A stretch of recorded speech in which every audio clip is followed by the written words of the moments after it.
साध्य और साधना पथ चैनल में आप सभी का हार्दिक स्वागत है। साधकों, गोस्वामी तुलसीदास जी का एक प्रसिद्ध दोहा है, एक घड़ी आधी घड़ी, एक घड़ी आधी घड़ी, आधी की पुनि आध, तुलसी संगत साधु की काटे कोटि अपराध। इसका अर्थ है कि एक घड़ी में 24 मिनट बताए जाते हैं और उसकी भी आधी अर्थात 12 मिनट, और उस 12 मिनट की भी आधी कहें तो 6 मिनट। मात्र 6 मिनट की सुसंगति का यह प्रभाव हो जाता है कि हमारे ऊपर साधुत्व का प्रभाव आ जाता है और अच्छे विचारों का प्रभाव आ जाता है और उससे हमारा जीवन सुधर जाता है, हमारे पुराने पाप कट जाते हैं और करोड़ों अपराध जो है नष्ट हो जाते हैं। यह है नाम की महिमा। तुलसीदास जी इस दोहे के द्वारा साधु संगति करके नाम जप करने का अनुरोध कर रहे हैं। वे कहते हैं ऐसे लोगों का साथ करना चाहिए जो निरंतर नाम जप करें, हरि नाम गुण गाएं और अच्छे विचारों वाले हों। मूल रूप से हमारे जीवन पर विचारों का बहुत प्रभाव पड़ता है। साधकों, कलयुग में एक कठिन कार्य है कि हम सद्विचारों वाले लोगों को ढूंढ पाएं और उनके साथ पाएं। हमारा भाग्य ही निश्चित कर सकता है कि हमें कब कोई सत्पुरुष मिल जाए, कोई ज्ञानी मिल जाए, गुणी मिल जाए या कोई ऐसा सद्गुरु मिल जाए जिसके प्रभाव से हमारा जीवन परिवर्तित हो जाए। लेकिन हमारे हाथ में क्या है? हमारे हाथ में है कि हम अच्छे विचारों को पढ़े, उन्हें सुने, उनका बार बार निरंतर श्रवण करें उसको।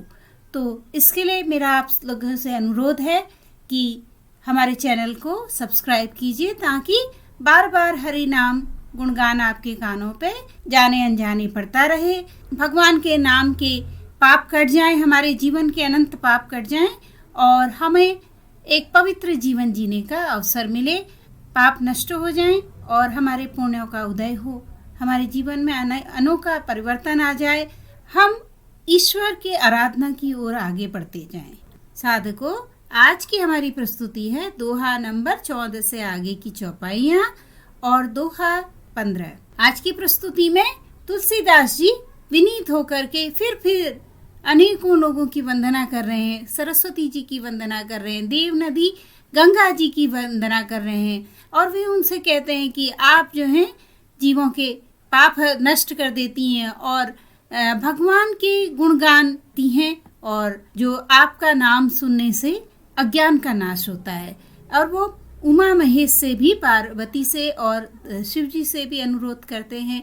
वे बार बार अनेक सत्पुरुषों से अनुरोध कर रहे हैं। वे कहते हैं कि शिव पार्वती ने कलयुग को देखकर जग के हित के लिए साबर मंत्रों की रचना की थी और उसके प्रभाव से जिनसे जप भी ठीक नहीं होता हो उनको शिव जी के प्रभाव से ही तर जाते हैं। ऐसे शिव जो है मुझ पर प्रसन्न हो और मेरे अंदर यह कथा इस प्रकार से उत्पन्न करें, यानी भगवान की कथा इस प्रकार से प्रकट हो मेरे भीतर कि वो सकल आनंद और मंगल प्रदान करने वाली हो। हम सभी जानते हैं कि तुलसीदास जी ने ये अपने आत्म कल्याण के लिए बनाई थी, लेकिन इसके साथ परमार्थ हिताई भी ये कविता है। यानी ये जो रामचरितमानस है स्वांता सुखाय परमार्थ हिताई है, तो हम सबका कल्याण करने वाली परम उपकारी कविता है और इसका निरंतर हमें पान करना चाहिए। आज के दोहों में भी भगवान शिव और पार्वती से विनती की गई है, अनेक देवताओं से विनती की गई है। परम विनीत होकर के गोस्वामी तुलसीदास जी ने विनती की है और उन्होंने शिव पार्वती को प्रसन्न करने के लिए अनेक प्रकार से विनती करी है। श्री राम जय जय राम, श्री राम जय जय राम, श्री राम जय जय राम, श्री राम जय जय राम। पुनि बंदाऊं सारद सुर सरिता, जुगल पुनीत मनोहर चरिता, जन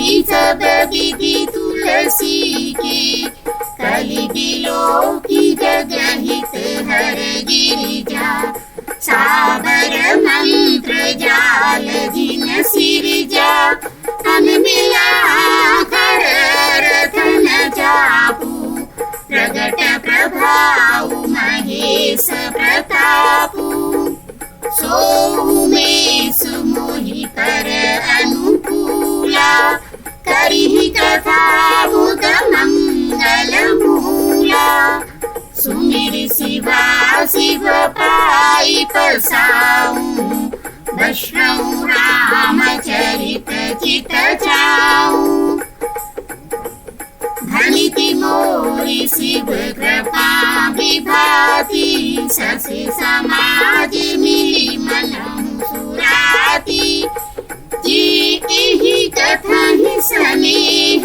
समेता, कहि हहि सुनि हहि समुचि सचेता, होई हहि राम चरण अनुरागी, कलिमल रहित सुमंगल भागी, सपने हूँ साचे हूँ मोहि पर, जो हर गौरी पसाऊं, तो पुर हो जो कहे सब, भाषा भनिति प्रभाव, सियावर रामचंद्र की जय, जय जय हनुमान की जय, मंगल भवन मंगल हारी, प्रभु सुदशरथ अजीर बिहारी, श्री राम जय जय राम, श्री राम जय जय राम, श्री राम